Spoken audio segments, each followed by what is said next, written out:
ஆண்டவர் இயேசுவில் பிரியமான அன்பு சகோதர சகோதரிகளே, பாசம் நிறைந்த குழந்தைகளே,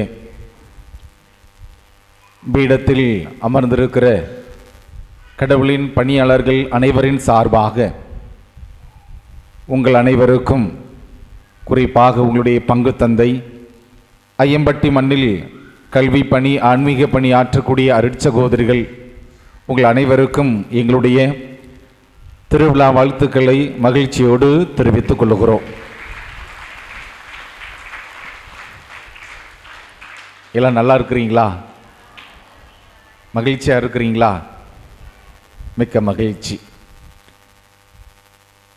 எழுந்திருச்சு நின்று பதில் சொல்றவங்களுக்கு பரிசு, கூட்டத்தில் கோவிந்தா போடுறவங்களுக்கு உட்கார்ந்து சொல்றவங்களுக்கு பரிசு கிடையாது.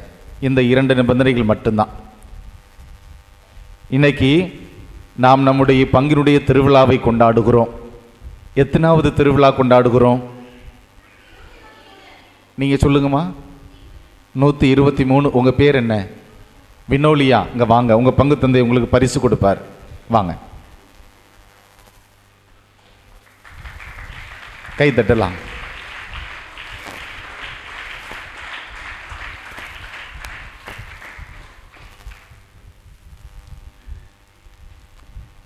இயேசு உயிர்த்த பிறகு முதலில் யாருக்கு காட்சி கொடுத்தாரு? சொல்லுங்க. வாங்க, பரிசு வாங்கிக்கோங்க.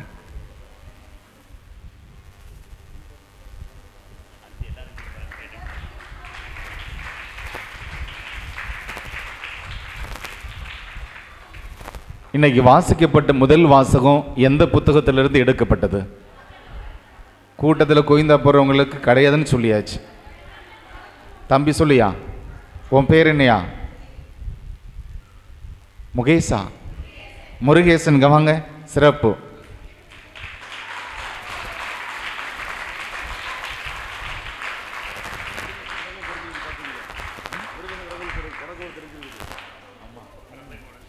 முருகேசனுக்கு தொடக்க நூல் தெரிந்திருப்பது என்பது மிகவும் மகிழ்ச்சியான செய்தி.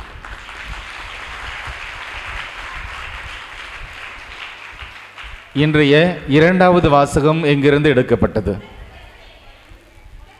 அம்மா வாங்க.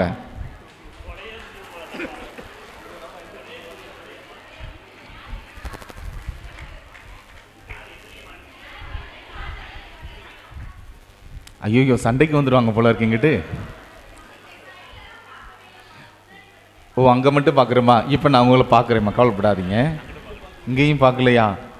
எழுந்திருக்கிறவங்களை கண்டிப்பாக பார்த்துருவோமா. இன்றைக்கு நற்செய்தி வாசகம் எந்த புத்தகத்திலிருந்து வாசிக்கப்பட்டது?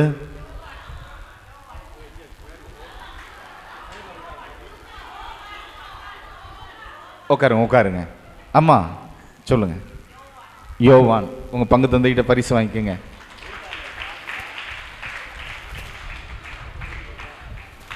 அடுத்த முறை உங்களுக்கெல்லாம் கண்டிப்பாக பரிசு உண்டு, எழுந்திருச்சு சொன்னவங்களுக்கு. அன்புக்குரியவர்களே, நம்முடைய பங்கினுடைய 123ஆம் ஆண்டு திருவிழாவை நாம் இன்று கொண்டாடுகிறோம். இந்த திருவிழா என்பது வெறுமனே திருவிழா அல்ல, மாறாக 123 ஆண்டுகளாக நம்முடைய இதயத்தில் நாம் சுமந்து வந்திருக்கக்கூடிய அந்த நம்பிக்கையை நாம் கொண்டாடுகிறோம். அந்த நம்பிக்கையை இன்று நாம் கொண்டாடுகிறோம். இயேசுனுடைய அந்த கல்வாரி பயணத்தில் துன்பத்தில் பங்கெடுத்த நம்முடைய பங்கினுடைய பாதுகாவலி புனித மதலேன் மரியாள் நமக்காக கடவுளிடம் பரிந்து பேசுகிறார், நம்மை ஒவ்வொரு நாளும் பாதுகாத்து வழிநடத்துகிறார் என்கிற அந்த ஆழமான நம்பிக்கையை இன்று நாம் என்ன செய்கிறோம்? நாம் விழாவாக கொண்டாடி கொண்டிருக்கிறோம். திருவிழா என்பது வெறுமனே தேர் இழுப்பது, உறவினர்களுக்கு விருந்து கொடுப்பது என்பது மட்டுமல்ல, மாறாக அதையும் கடந்து நாம் நம்முடைய நம்பிக்கையை வேறொன்று செய்திருக்கிறோம். அந்த நம்பிக்கையை நாம் இன்று கொண்டாடுகிறோம் என்பதாகவே ஒவ்வொரு திருவிழாவும் அமைய வேண்டும். பிரியமானவர்களே, நமது வாழ்க்கையில் நாம் வாழ்வதற்கான வழிமுறைகள் பல இருக்கின்றன. தொடக்க நூலில் கடவுள் சொல்லுகிறார், உங்களுக்கு முன்பாக வாழ்வையும் வைத்திருக்கிறேன், சாவையும் வைத்திருக்கிறேன். நன்மையும் வைத்திருக்கிறேன், தீமையும் வைத்திருக்கிறேன் என்பதாக சொல்லுவார். எதை தேர்வு செய்கிறோமோ அதுவாகவே நாம் என்ன செய்கிறோம், நாம் மாறுகிறோம் என்பதை பார்க்கிறோம். என்று மதியம் ஒருவர் என்னை திருப்பலி முடிந்தவுடன் மதிய உணவுக்கு முன்பாக என்னை பார்க்க வந்தார். ஃபாதர், உறுதி பூசுதல் சான்றிதழ் வேண்டும் என்பதாக என்னிடம் கேட்டார். நான் சொன்னேன், இப்பொழுதுதான் திருப்பலி முடித்து வந்திருக்கிறேன், பசியாக இருக்கிறது, நாளை வாருங்கள் வாங்கி கொள்ளலாம் என்பதாக சொன்னேன். அவர் என்னிடம் விளையாட்டாக கிண்டலாக சொன்னார், ஃபாதர், அமேசான் இந்த பொருட்களை எல்லாம் நம்ம இணையதளத்தில் போய் நம்ம வாங்குவோம் இல்லையா, அதில் எக்ஸ்பிரஸ் வே, நார்மல் வே 2 இருக்கு ஃபாதர். எக்ஸ்பிரஸ் வே அப்படின்னு சொல்லி நம்ம கிளிக் பண்ணோம் அப்படின்னா என்ன ஆகும், வேகமாக வந்துடும். சரியா? நார்மல் வே அப்படின்னு சொல்லி நம்ம தொட்டோம் அப்படின்னா கொஞ்சம் மெதுவாக வரும். நீங்கள் எப்படி ஃபாதர் கொடுப்பீங்க அப்படின்னு சொல்லி என்கிட்ட கிண்டலாக பேசினார்.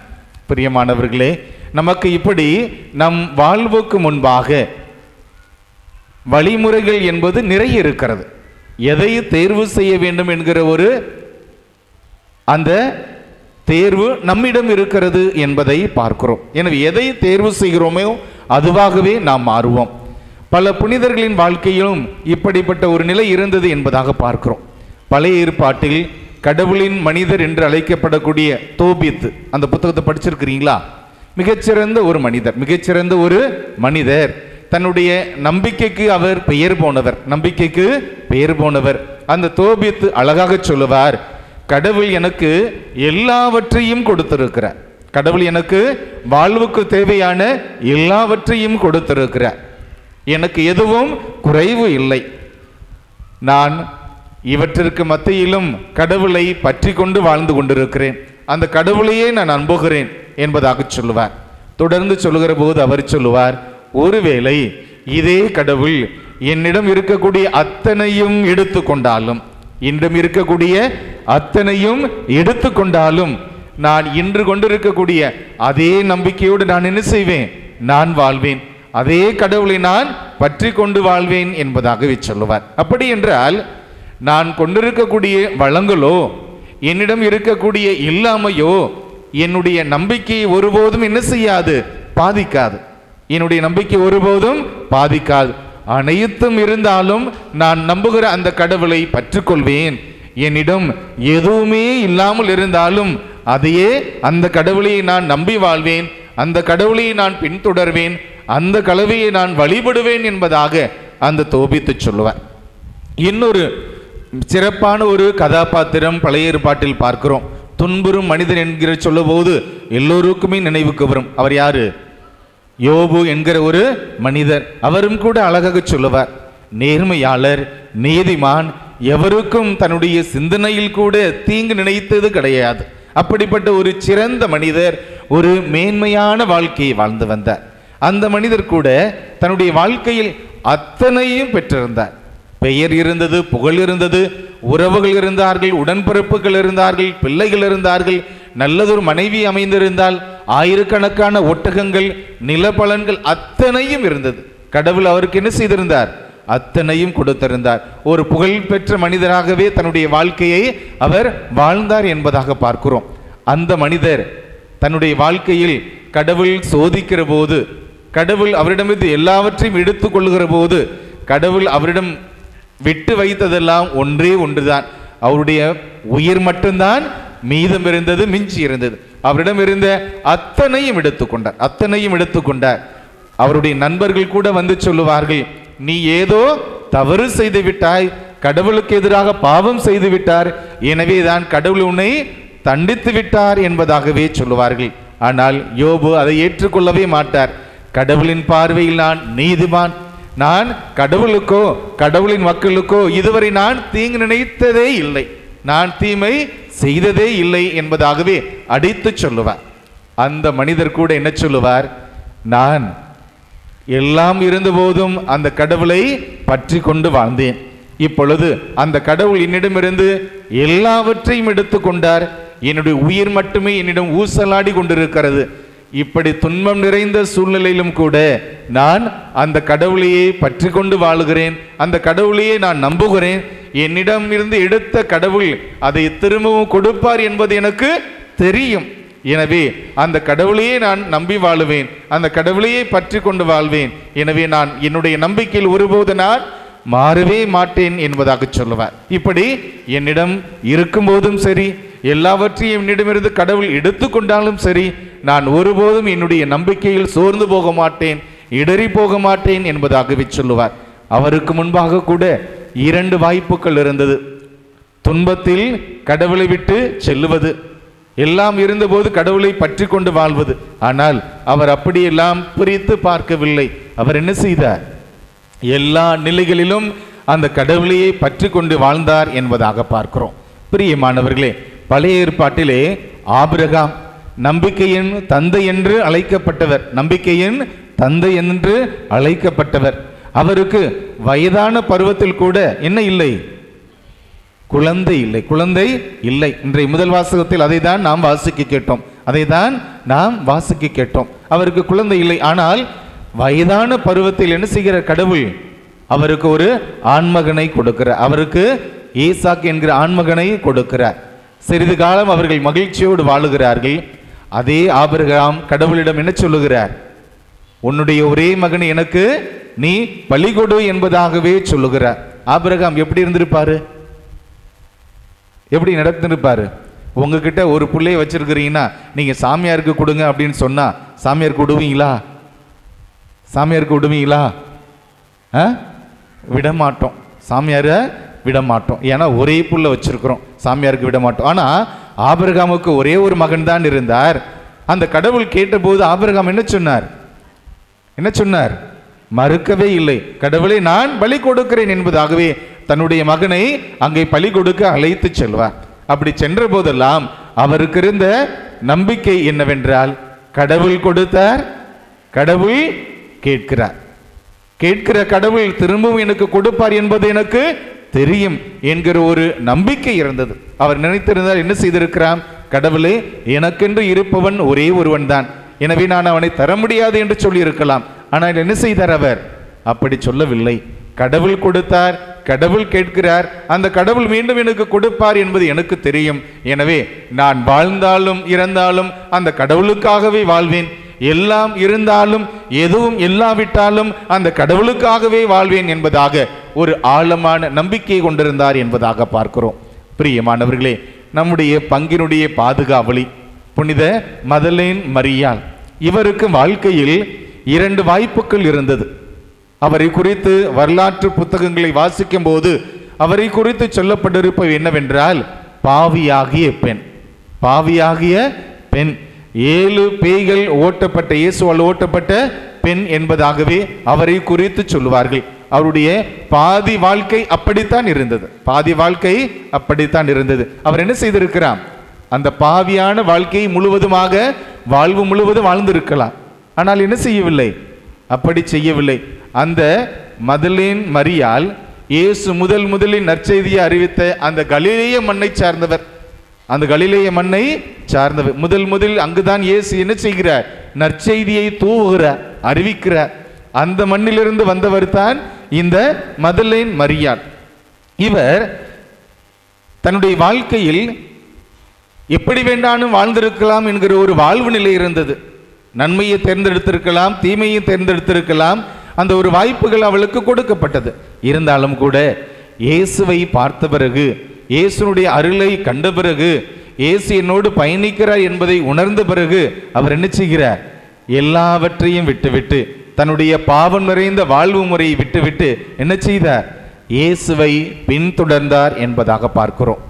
நான் இன்று மறையுரை கொடுக்க வேண்டும் என்று உங்களுடைய பங்கு தந்தை என்னிடம் கேட்டுக்கொண்ட போது, நான் இந்த மதலின் மரியாளை பற்றி சிந்தித்து கொண்டிருந்த போது எனக்குள் எழுந்த சிந்தனை, இந்த மதலின் மரியாள் அப்படி என்ன செய்து விட்டார்?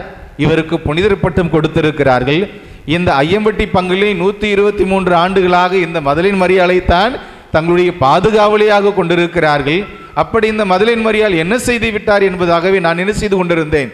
சிந்தித்து கொண்டிருந்தேன். ஆனால் எனக்கு இறுதியில் கிடைத்த பதில் என்னவென்றால், ஒரே ஒரு காரணத்திற்காக கடவுள் அவரை புனிதராக உயர்த்தி இருப்பார். என்னவென்றால், இயேசு சிலுவையில் அங்கே தொங்கிக் கொண்டிருக்கிறார். தொங்கிக் கொண்டிருந்த போது 12 சீடர்கள் இருந்தார்கள். அவர்களில் ஒருவர் மட்டுமே உடனிருந்தார். மீதம் உள்ள சீடர்கள் எல்லாம் அங்கு சிதறி போனார்கள் என்பதை பார்க்கிறோம். பேதுரு அந்த சீடத்துவ குழுமத்தினுடைய தலைவர் அவரைத்தான் ஆண்டவர் என்ன சொல்லியிருப்பார்? நீ ஒரு பாறை, உன் மீது நான் திருச்சபையை கட்டி எழுப்புகிறேன் என்பதெல்லாம் சொல்லியிருப்பார். அவரை தலைவராக உயர்த்தி இருப்பார். ஒரு சாதாரண மனிதரை தலைவராக உயர்த்தி இருப்பார். அவர்தான் திருச்சபையினுடைய முதல் திருத்தந்தையாக நாம் பார்க்கிறோம். அவர் கூட அங்கு ஆண்டவர் சிலுவையில் தொங்கிக் கொண்டிருந்த போது அங்கு இல்லை என்பதை பார்க்கிறோம். ஆனால் அந்த சீடர் தான் இயேசுவை பார்த்து என்ன சொல்லியிருப்பார்? ஆண்டவரே, உமக்காக உயிரையே கொடுக்க நேரிட்டாலும் நான் என்ன செய்வேன்? என்னுடைய உயிரை கொடுப்பேன் என்பதாக சொல்லியிருப்பார். ஆனால் அந்த சீடர் கூட அங்கு இல்லை. புனித தோமையார் இயேசு என்ன செய்வார்? வாருங்கள் பெத்தானியாவுக்கு போவோம் என்பதாக சொல்லுவார். எதற்காக பெத்தானியாவுக்கு போவோம் அப்படின்னு சொல்லுவாரு? யாரை பார்க்கறதுக்கு?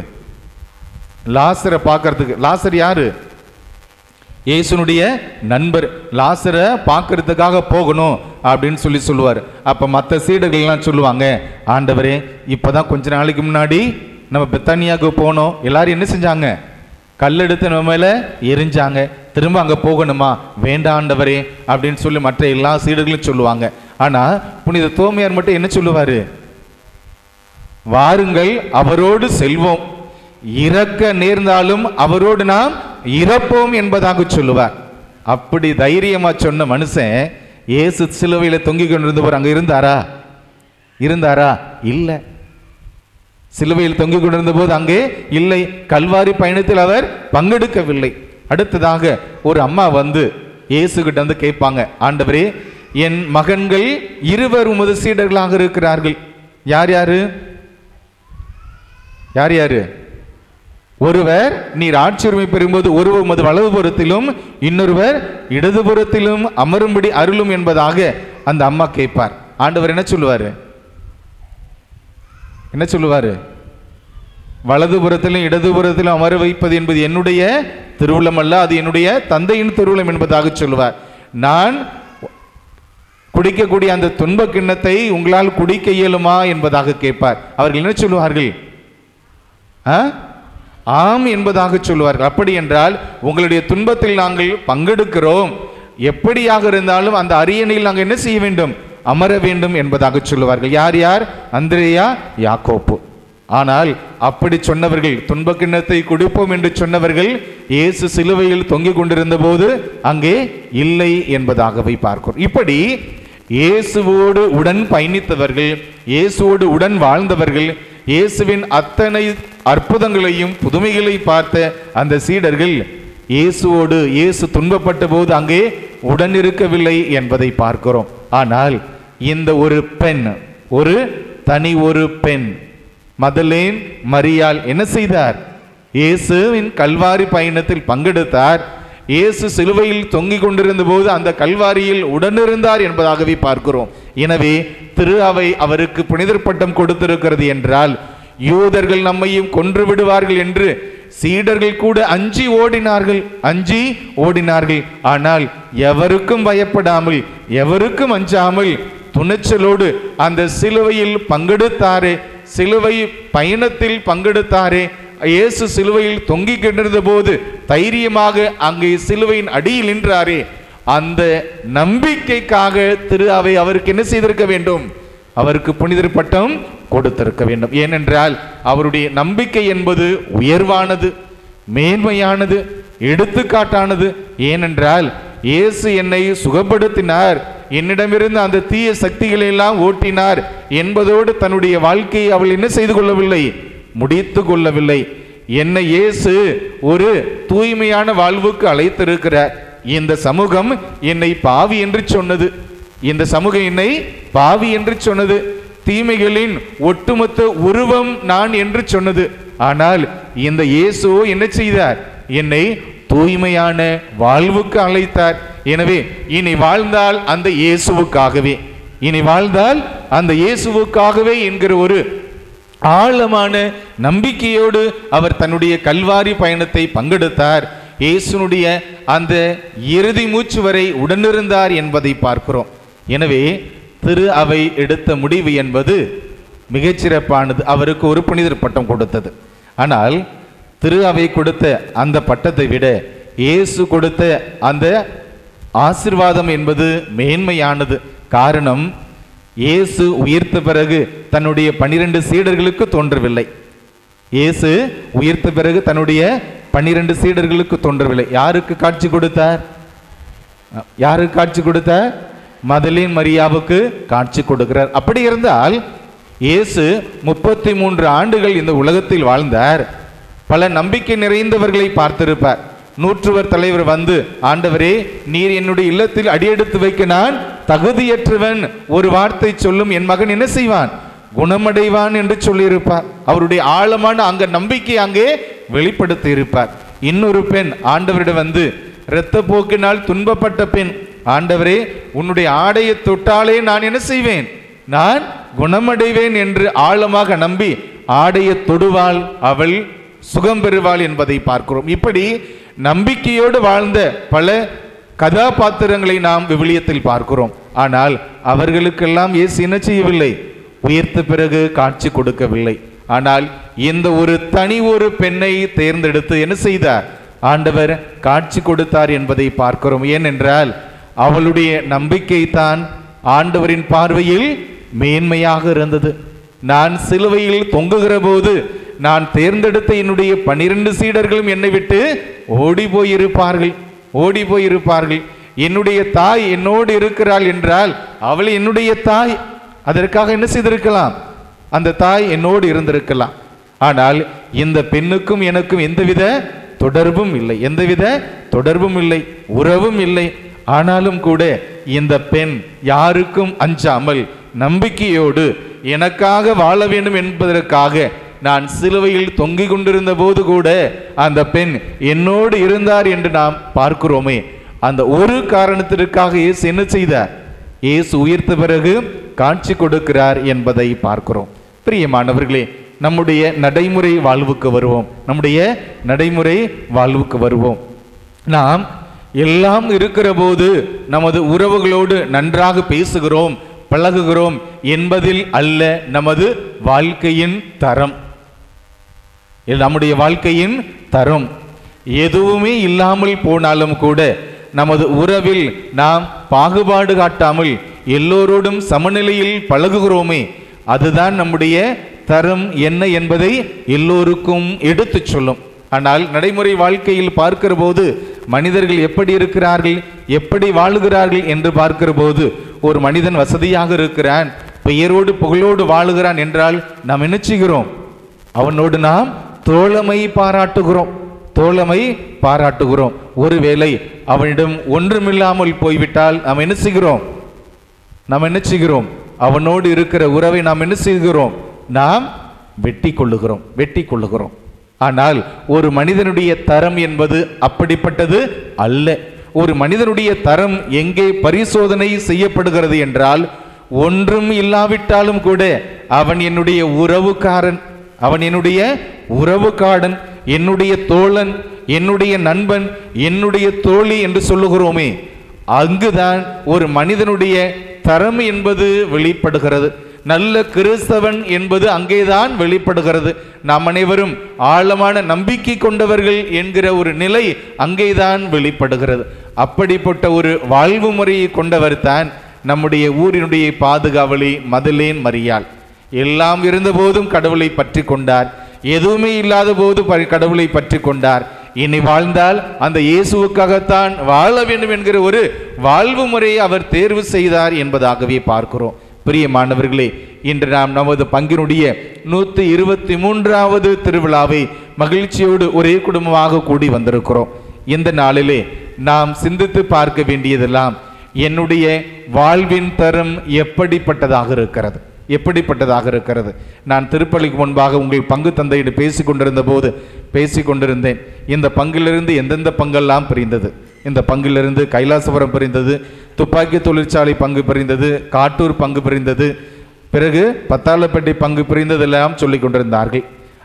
பங்குகளெல்லாம் பார்க்கும்போது அந்த பங்குகள் அனைத்துமே பல வழிகளில் பொருளாதாரத்தில் வளர்ந்து இருக்கின்றன. ஆனால் நம்முடைய பங்கு தாய் பங்கு. அம்மா சொல்றாங்க, கை காட்டுறாங்க, ஒண்ணுமே இன்னும் வளரல ஃபாதர் அப்படின்னு சொல்லி சொல்றது மாதிரி இருக்கு. இப்படி கை காட்டுறாங்க, ரொம்ப சோகமா சொல்றது மாதிரி இருக்கு. பிரியமானவர்களே, வளர்ச்சி அடையவில்லை என்கிற ஒரு நிலை இருக்கலாம். அது பொருளாதார ரீதியாக இருக்கலாம், மக்களின் வாழ்வு நிலையாக இருக்கலாம். ஆனால் ஒன்றே ஒன்று நாம் பெருமைப்படுவதற்கு ஒன்று இருக்கிறது. அது என்னவென்றால் 123 ஆண்டுகளாக நாம் இந்த நம்பிக்கையில் நிலைத்திருக்கிறோம். தலைமுறையாக இந்த நம்பிக்கையை நாம் கொண்டாடி கொண்டிருக்கிறோம். இந்த நம்பிக்கைக்காக நாம் சான்று பகிர்ந்து வாழ்ந்து கொண்டிருக்கிறோம். அந்த ஒரே காரணத்திற்காக அந்த உயர்த்த ஆண்டவர் நமக்கும் அவருடைய ஆசீர்வாதத்தை என்ன செய்வார்? நிறைவாகவே கொடுப்பார். ஏனென்றால் நாம் நம்புகிற அந்த மதலேன் மரியாவுக்கு அவர் காட்சி கொடுத்தார். ஒரே காரணம், இந்த பெண் என்னுடைய துன்ப நேரத்திலும் என்னோடு பயணித்தார் என்கிற ஒரே காரணத்திற்காக இயேசு காட்சி கொடுத்திருப்பார். அந்த நம்பிக்கையில் தான் நாமும் வாழ்ந்து கொண்டிருக்கிறோம். ஒரு ஆண்டு அல்ல, ஈராண்டு அல்ல, ஒரு நூற்றாண்டையே முழுமையாக நாம் வாழ்ந்திருக்கிறோம். 2வது நூற்றாண்டை நோக்கி நாம் பயணித்து கொண்டிருக்கிறோம். இப்படி எத்தனை ஆண்டுகளாக இந்த ஒற்றை நம்பிக்கையை நம்முடைய இதயத்திலேந்தி வாழ்ந்து கொண்டிருக்கிறோமே, அந்த ஒரே காரணத்திற்காக, அந்த ஒற்றை நம்பிக்கைக்காக அந்த ஆண்டவர் அவருடைய ஆசீர்வாதத்தை நமக்கு நிறைவாக கொடுப்பார். தொடர்ந்து இதே நம்பிக்கையில் நாம் வேரூன்றி வளர்வதற்கு இத்திருப்பலியில் வரம் கேட்டு மன்றாடுவோம். ஆமீன்.